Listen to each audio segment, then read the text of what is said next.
Dans l'épisode précédent des Moustachus en vadrouille sur le Gervin corse, nous avons récupéré nos maquis la basque et après un rapide arrêt à Calvi, nous avons grimpé nos premières montagnes sur le Gervin. Il y aura eu de la souffrance, de l'émerveillement, de belles rencontres, mais ce n'est que le début. Ce n'est rien face à ce qui nous attend dans cet épisode 2 des Moustachus en vadrouille sur le Gervin. Et n'oubliez pas de vous abonner à la chaîne des Moustachus en vadrouille et d'activer la petite cloche pour ne louper aucun des prochains épisodes sur cette aventure corse et de lâcher un petit like si cette vidéo te plaît, ça nous aide beaucoup.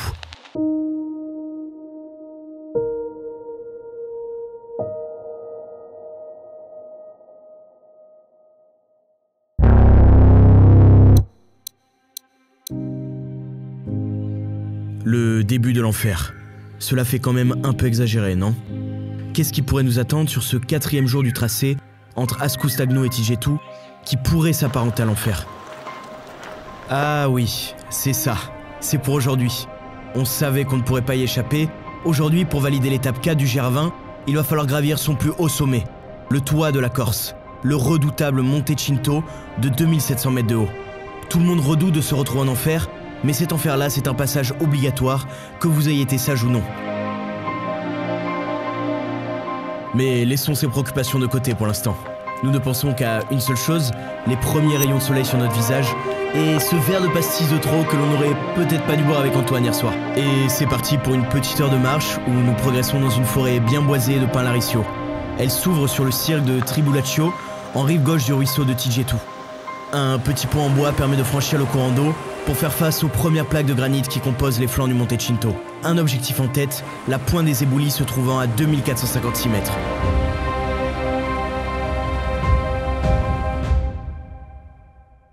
Aujourd'hui, c'est objectif Monte Cinto, qui est le plus haut mont de Corse.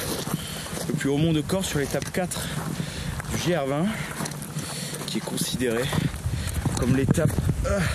je vous casse la gueule, qui est considérée comme l'étape, une des étapes les plus difficiles du GR et où vous passez juste à côté du Monte Cinto. Ce qui est typique au GR, c'est que vous avez l'impression d'être à côté du mont Monte Cinto, alors qu'en fait vous êtes à une éternité. Vous êtes en fait à des kilomètres de montée avant d'arriver ne serait-ce qu'au pied de la montagne. Donc ça c'est basique au GR. Niveau distance, c'est difficile de faire la part des choses.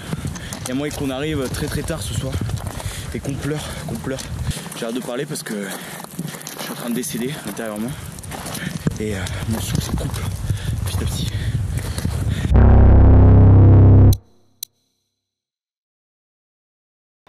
Ça y est, nous sommes aux portes de l'enfer et pour le traverser, nous allons rencontrer quelques paysages assez délicats. Des cordes et des chaînes sont présentes pour nous aider dans cette ascension, alors on s'y accroche comme si notre vie en dépendait.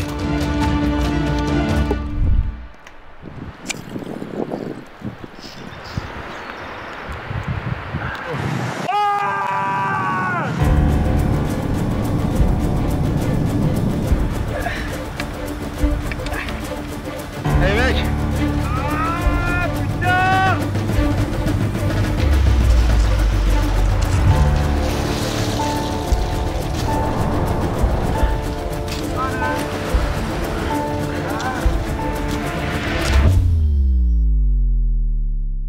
À ce moment, l'appréhension laisse passer la stupeur.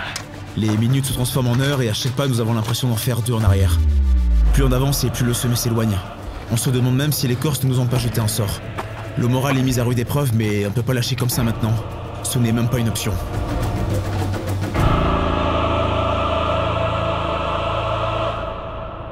Mais malgré tout, l'île de Beauté a ce qu'il faut pour nous remonter le moral.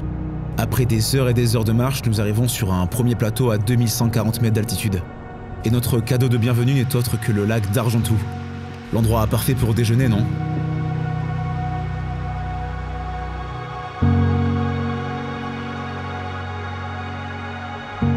Mec, je suis sûr que t'auras jamais les cacahuètes de sauter dans cette eau à 3 degrés. Les actes les plus débiles entre copains partent toujours d'une phrase de ce type. Et pour les moustachus, bien sûr, ça n'aura pas manqué.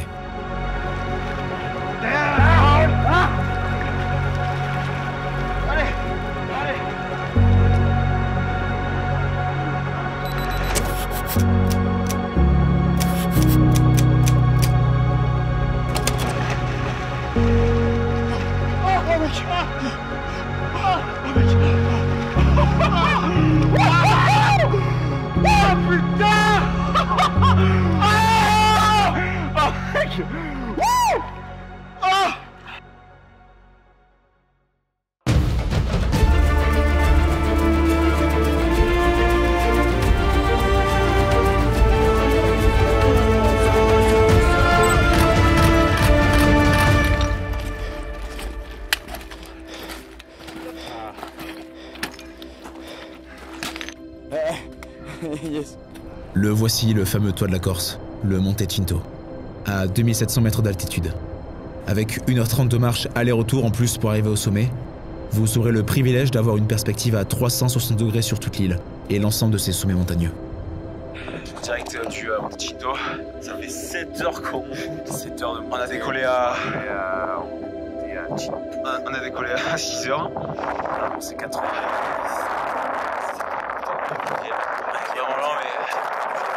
C'était vraiment violent. Ça va nous s'est tapé un petit bain à 2 degrés pour reficher tous ces muscles. Pire côte du GR. Ouais.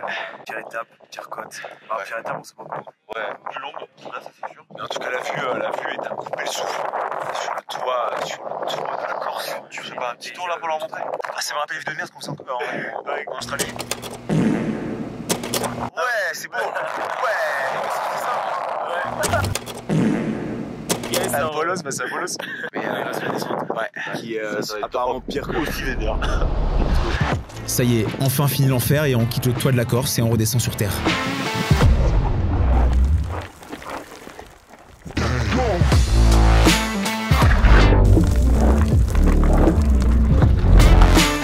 Qui a dit qu'on aurait droit au paradis après l'enfer? Les bâtons nous ont été d'une grande utilité pour ne pas finir le cul par terre, et nous dérapons en longeant le ruisseau de Crocetta jusqu'au refuge de Tiggetto.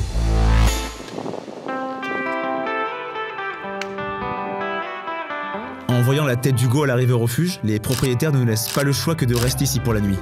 Et nous avons bien fait parce que nous allons passer une soirée inoubliable au refuge de Tiggetto. C'est Charlie qui gère le refuge, un personnage charismatique qui vous accueille les bras ouverts, et qui a une manière un peu particulière de vous souhaiter la bienvenue avec un pistolet à myrte. Alors c'est bouche ouverte et main en l'air. Pour ceux qui ne sauraient pas ce qu'est la liqueur de myrte, c'est une liqueur très populaire en Corse et en Sardaigne, obtenue par la macération de baies de myrte et de feuilles de cette plante. Vous obtenez ce fameux nectar.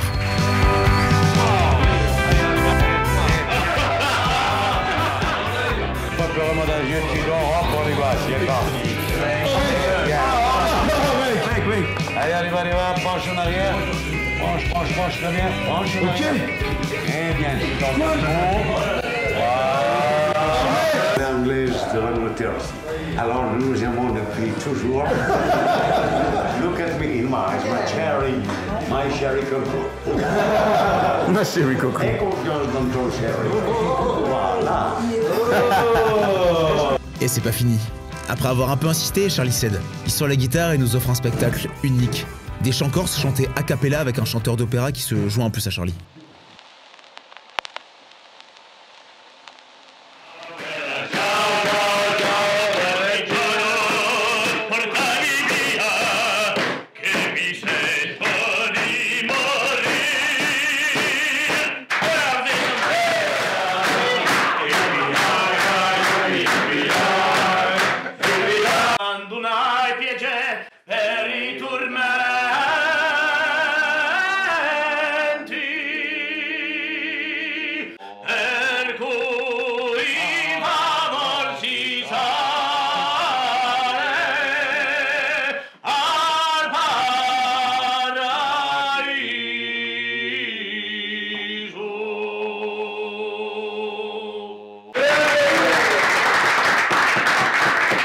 C'est un véritable rêve qui vient de se réaliser.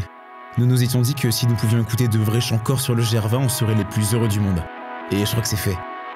Je pense par contre que nous allons regretter la Nouba demain matin. Dans tous les cas, je peux vous dire qu'on aurait manqué ça pour rien au monde. Franchement, la Corse nous surprend de jour en jour, d'étape en étape et de refuge en refuge. Il est 2 h du mat, mais on est déjà surmotivé à affronter la journée de demain.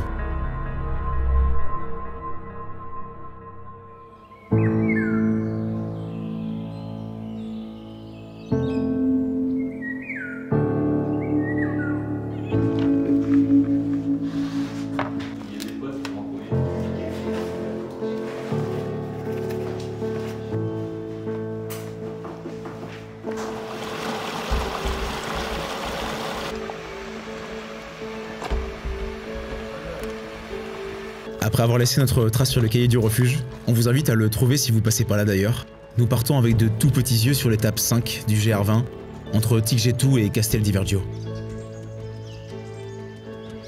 Cette étape va vous sembler de la rigolade, contrairement au fort dénivelé de la veille. La fameuse montée du Monte Cito que vous pouvez encore apercevoir au loin. Mais ne parlons plus de malheur. Tout ça est derrière nous, maintenant place à l'étape 5. Nous commençons donc cette journée en longeant la rive du Virou sur un sentier bucolique de la forêt Coina d'Albertace. Durant au moins une bonne heure et ça fait vraiment un bien fou d'avoir échangé les champs de pierriers avec la terre bien ferme et les pommes de pin.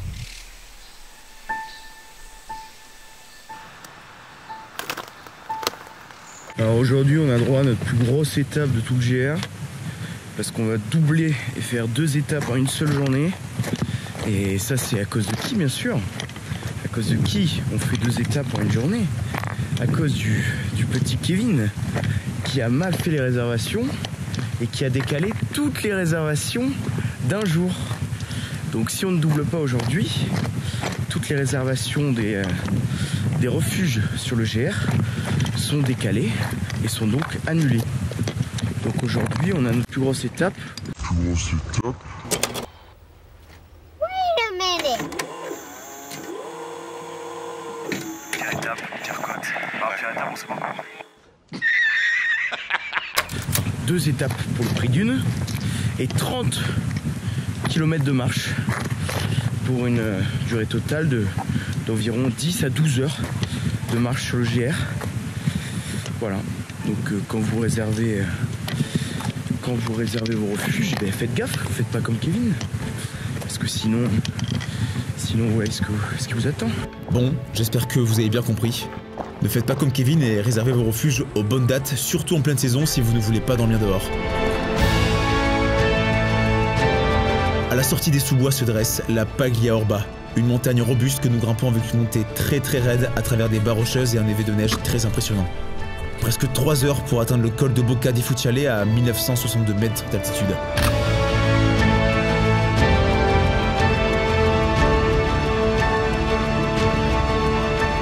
Ça fait une semaine qu'on est parti et ça monte toujours autant.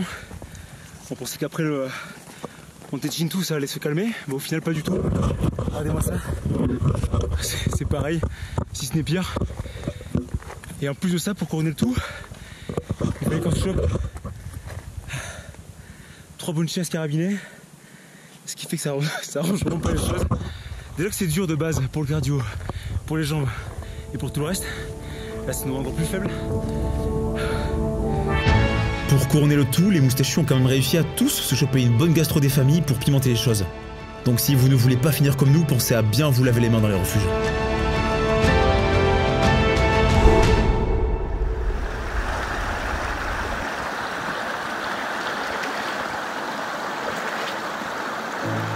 Je vais boire la tasse.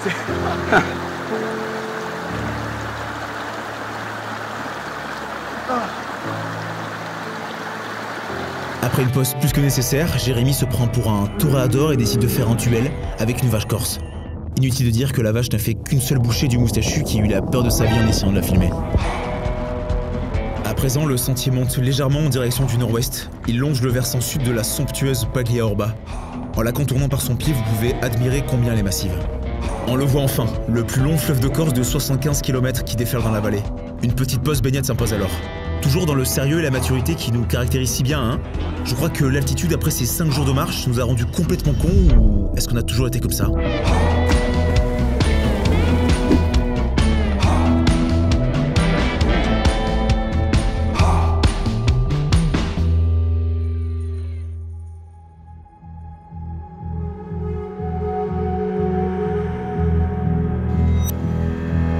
Nous avons dépassé le refuge de Ciuto di Mori, notre refuge d'arrivée normalement. Mais malgré la fatigue, nous décidons de pousser encore un tout petit peu pour rattraper notre retard.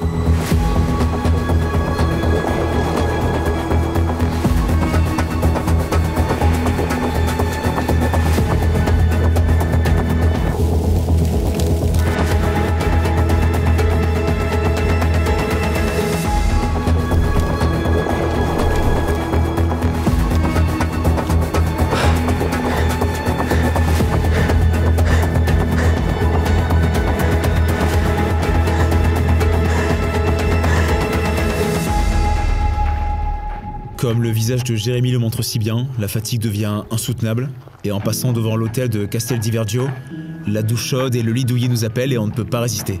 Alors on craque et on s'arrête ici.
C'est là-bas là. Un sentiment d'admiration, d'éblouissement associé à de la surprise. Cette définition de l'émerveillement caractérise parfaitement la journée que nous allons vivre sur cette étape 6 du GR20 entre Castel di Vergio et Manganù. Cette étape a de nombreux kilomètres au compteur, 22 exactement, mais il passe très facilement tant que le décor que nous traversons nous subjugue. Et nous prenons ensuite le cap vers la Boca San Petru à 1452 mètres d'altitude. Là, nous nous retrouvons sur un plateau étendu, il y a beaucoup de vent et nous avons la tête dans les nuages. Je me sens comme le voyageur contemplant une mer de nuages de Friedrich.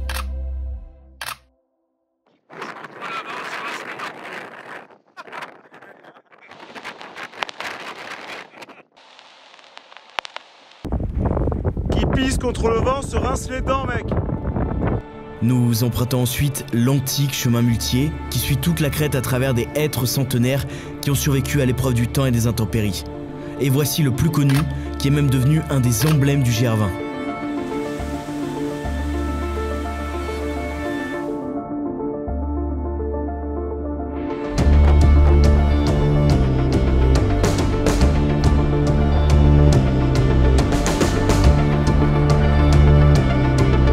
Nous avons encore un dernier col sableux à grimper avant d'atteindre le lac de Nigno et ses Posines situées à 1760 mètres d'altitude.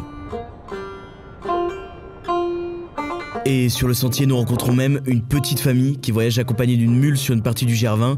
Et quand je vous dis que l'on fait des rencontres toujours plus folles les unes que les autres sur le GR, je ne mentais pas. Nous avons pour la première fois un petit épisode de pluie, ce qui nous permet de tester nos ponchos qui nous font clairement ressembler à des tortues. Et le voici, l'immense lac de Nigno. Vous trouvez pas ça fou, vous? Hier, nous étions encore dans la caillasse sur les montagnes, et aujourd'hui, nous avons l'impression d'être en Islande. Je suis le premier à vanter l'incroyable diversité de nos paysages, et là, la Corse nous offre vraiment du très très lourd sur une si petite surface. Nous nous arrêtons sur ce spot sublime pour déguster nos délicieuses salades niçoises entourées de chevaux qui viennent se repaître ici tout l'été, et qui sont très habitués au contact des humains, mais ce n'est pas pour cela qu'il faut leur donner à manger. Ce que vous pouvez voir autour du lac, ce sont les Posines, du terme corse qui signifie puits. Ce sont des pelouses gorgées d'eau par les courants qui ruissellent dessus en permanence. Un phénomène rare et propre à l'environnement de la végétation corse.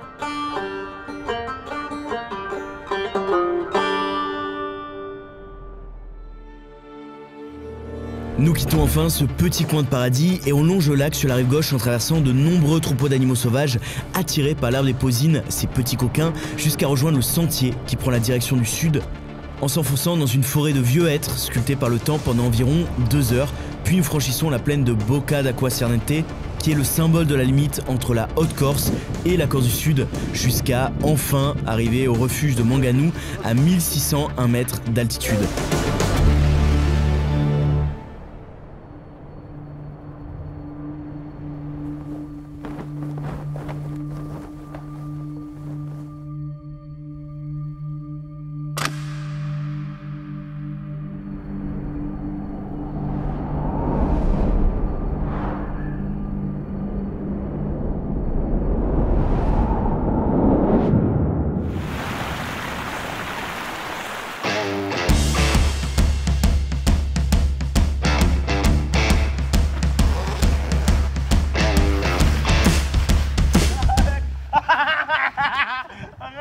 Et allez, nous sommes repartis pour le jour et l'étape 7 de ce GR20 entre Manganou et Petrapiana. Cette étape est courte mais intense, on la surnomme l'étape des lacs de montagne.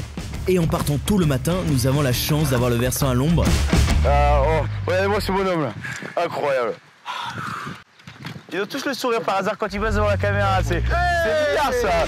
Dédale lisse et quelques chaînes, on commence à être habitué avec ce genre de grimpe sur le GR et on a beau essayer de tout donner pour ne pas arriver dans les derniers aujourd'hui, on se fait rapidement rattraper par nos amis Pinsout, puis par Antoine, l'invincible Corse. Et attendez là, je viens bien de voir ce que je viens de voir. Oui, Antoine nous a checké. Ça peut paraître banal pour vous, mais pour nous, c'est une immense preuve de respect venant d'un gros dur comme Antoine, et je dis pas ça pour rire. Ça va ? Et on voit que pour nous, le pastaga commence à nous fatiguer, pas comme Antoine qui, malgré les 10 pastilles de plus qu'il a enchaîné le soir d'avant, est frais comme un gardon.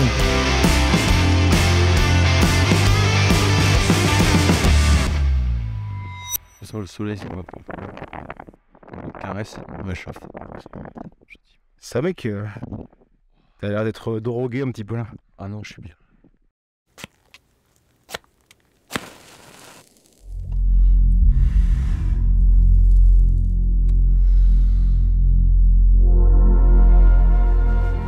Et voici l'apogée de notre émerveillement sur cette partie du GR.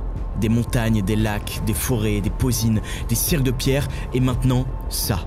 Après presque 3 heures de grimpe, nous atteignons la brèche de Capitello à 2270 mètres d'altitude qui surplombe la vallée de la Restonica avec une vue extraordinaire sur les lacs de Melou et de Capitello.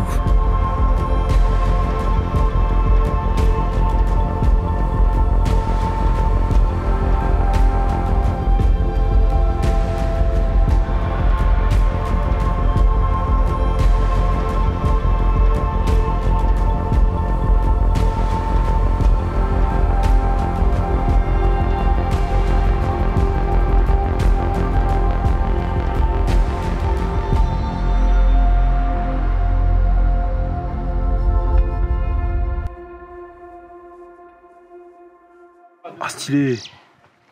Ah stylé. Ah ils viennent tous du coup. Ah ils bouffent tout le bâtard. Il a tout bouffé mec, ils sont Ça, ce sont des chocards, des oiseaux de montagne typiques d'ici et vraiment pas peureux. À partir de maintenant, le terrain va rester bien escarpé et l'itinéraire du GR20 se poursuit sur une grosse bande rocheuse plutôt vertigineuse.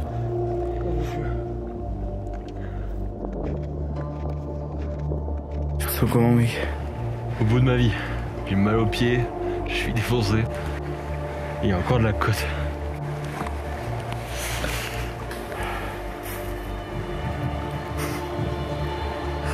Oh putain. La ligne de crête descend petit à petit pour passer au sud du lac de Capitello et c'est un vrai dédale de rochers.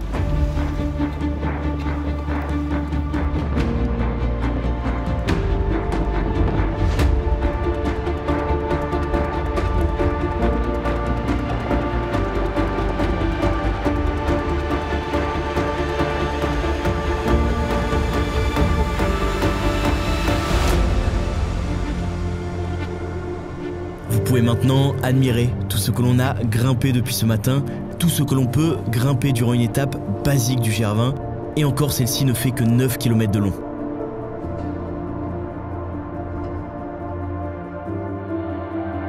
Nous avançons de crête en crête jusqu'à atteindre la Boca Musella où nous voyons passer des coureurs d'ultra trail en pleine course et je dois même vous avouer que l'on a presque failli faire un tour d'hélico, malheureusement il n'y avait que 2 places à l'intérieur. Puis nous passons, pas très sereins, devant des vachettes complètement paumées dans les montagnes corses. Et enfin, nous arrivons sur des passages un peu techniques, avec des névés de neige. On le sait bien, la fatigue peut vous mener à être imprudent et à faire de grosses bêtises qui peuvent parfois être fatales.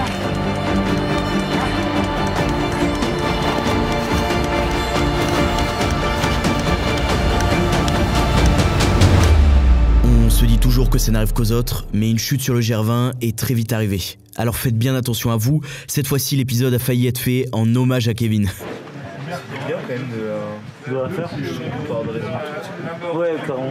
Une fois arrivé au refuge de ce soir, on s'écroule sur une table à moitié éveillée et à moitié dans les bras de Morphée, et nous restons là, sans bouger, sans réseau, en ne pensant plus à rien. Le GR20 c'est aussi ça, une thérapie, une vraie petite retraite. Et ce soir, il y a même une occasion toute spéciale, c'est l'anniversaire d'un des randonneurs corses, alors les moustachus s'incrustent et contrairement au début de l'aventure, tombent volontairement et très facilement même dans l'embuscade corse à coups de myrte et de pastaga. On ne va pas se mentir, les Corses savent vraiment bien accueillir, l'hospitalité à l'état pur.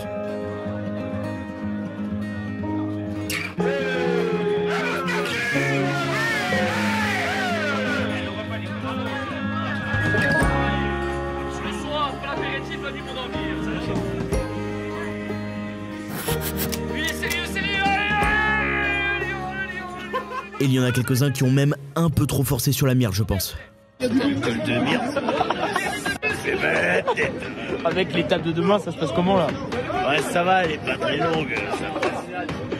Faut pas le dire, mais je suis démonté là, je suis éclaté là. Très bien accueilli avec Corse.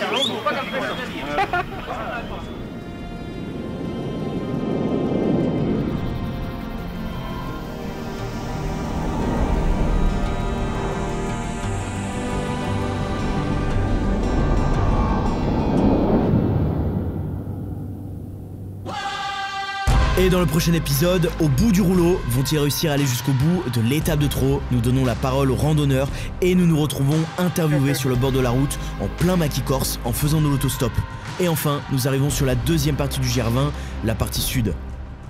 Comme d'hab, pense à nous laisser un commentaire sous cette vidéo et à t'abonner à la chaîne pour ne pas louper les prochains épisodes de cette aventure. Et enfin, à aimer cette vidéo si ça t'a plu bien sûr, c'est le meilleur moyen de récompenser notre travail.